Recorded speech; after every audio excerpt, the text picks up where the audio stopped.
श्री स्वामी समर्थ महाराज अनुभव 21 वर्षापासून स्वामी सेवेत होतो. घरी गुरुचरित्र पारायण चालू होते आणि त्याच वेळी घडलं असं काही. महाराष्ट्राच्या संत परंपरेत श्री स्वामी समर्थ हे असे दयाळू समर्थगुरू मानले जातात की ज्यांच्यावर पूर्ण विश्वास ठेवून जो भक्त शरण जातो त्याच्या जीवनातील अंधाराचे ढग दूर करून ते त्याला नेहमीच योग्य मार्गावर आणतात.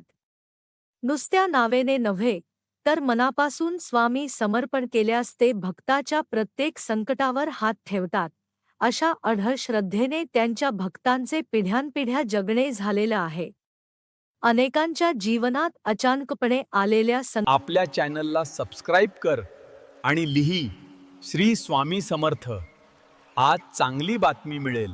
संकटाच्या वेळी डॉक्टरांनी हात टेकल्यानंतरही परिस्थिती निराशाजनक वाटत असतानाही स्वामींच्या कृपेने मार्ग निघाले.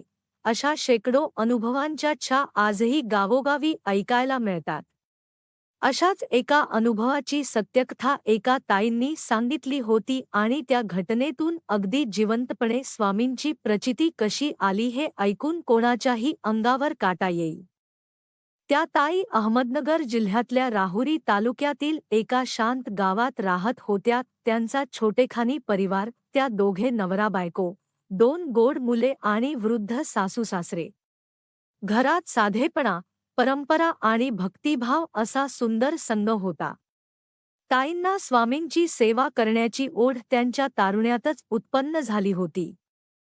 तब्बल 21 वर्षांपासून त्या रोज मठात जाऊन स्वामींची आरती, नामस्मरण, गुरुचरित्राचे पठण आणि विविध सेवाकार्य मनापासून करत होत्या. त्यांच्या घराजवळच स्वामींचा मठ असल्याने त्यांना रोज जाणे सहज शक्य होत असे आणि त्या ही संधी कधीही न चुकवता, कितीही व्यस्त असल्या तरी किमान काही क्षण स्वामींना अर्पण करायचे. हे त्यांनी व्रताप्रमाणे जपले होते. एक दिवस मात्र त्यांच्या जीवनात एक वादळ अनपेक्षितपणे आले.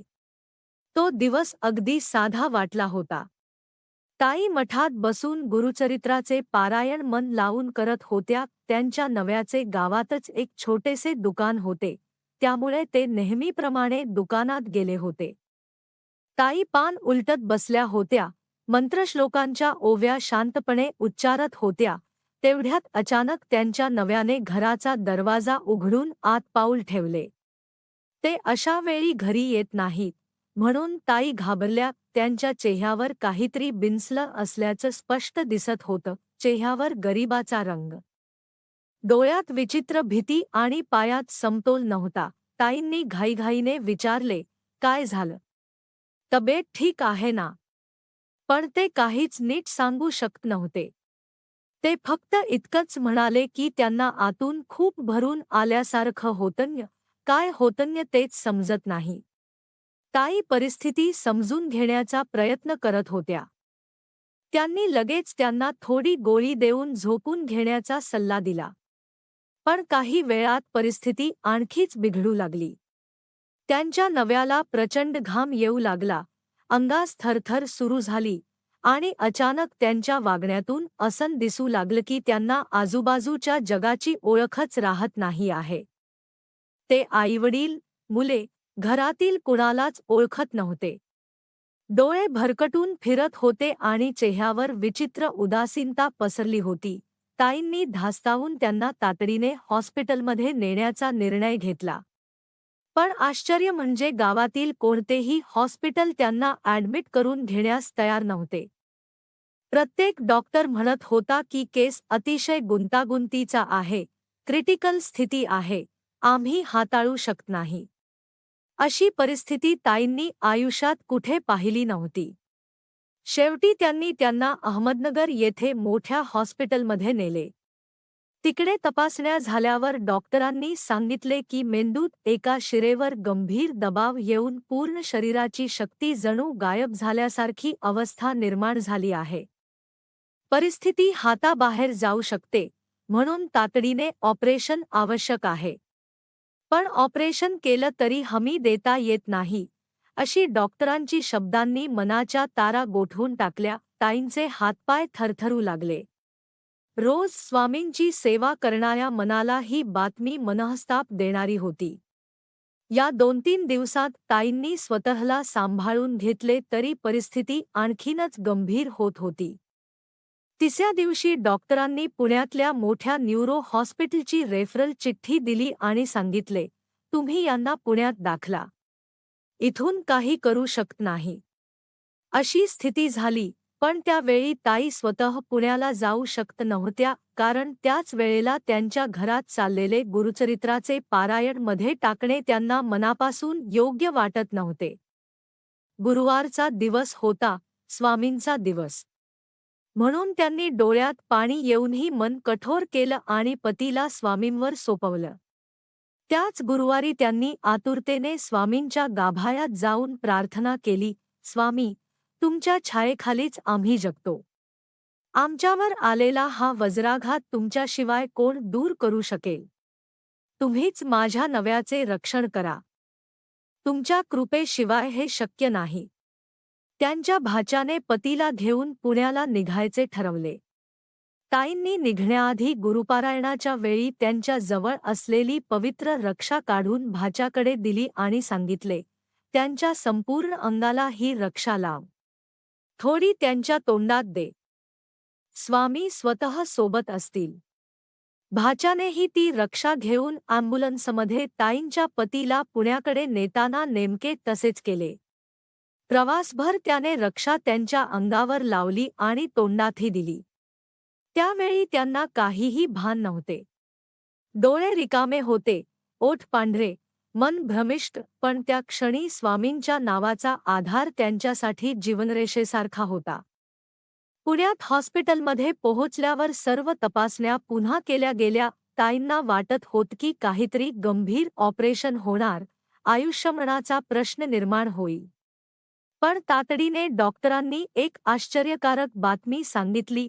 ज्या रिपोर्टवर नगरमध्ये ऑपरेशनची सक्ती होती, त्या रिपोर्टची पुण्यात सखोल तपासणी होताच डॉक्टर म्हणाले, यांना ऑपरेशनची काहीही गरज नाही.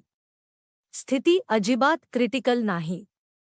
औषधोपचारांनी हे पूर्णपणे ठीक होऊ शकतात. ही बातमी एका क्षणात ताईंच्या जीवनात प्रकाशाचा किरण बनून आली.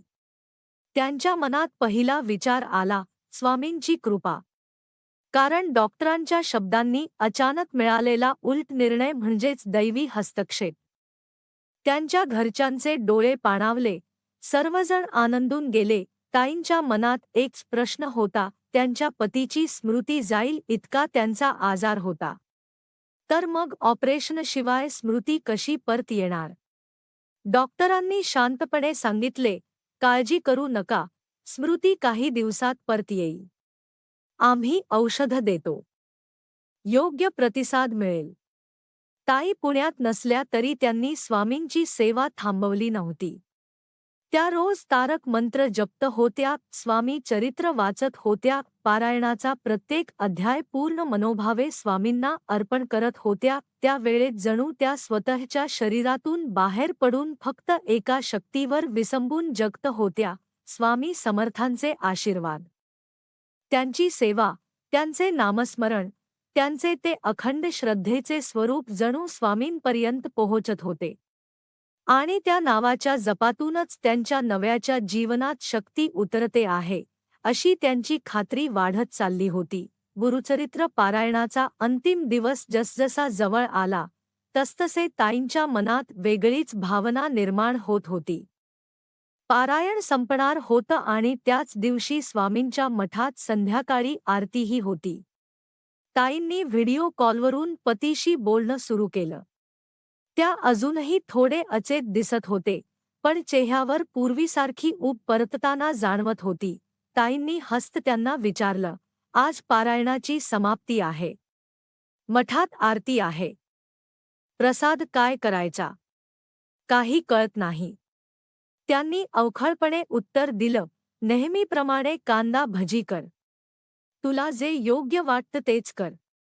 क्षणभर ताईंनी शब्द झाल्या, कारण हे वाक्यच त्यांच्या पतीची पूर्ण स्मृती परत आल्याचे जिवंत प्रमाण होते.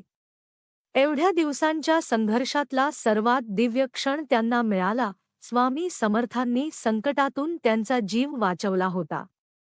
ताईंच्या डोळ्यातून गहिवराने पाणी वाहू लागले.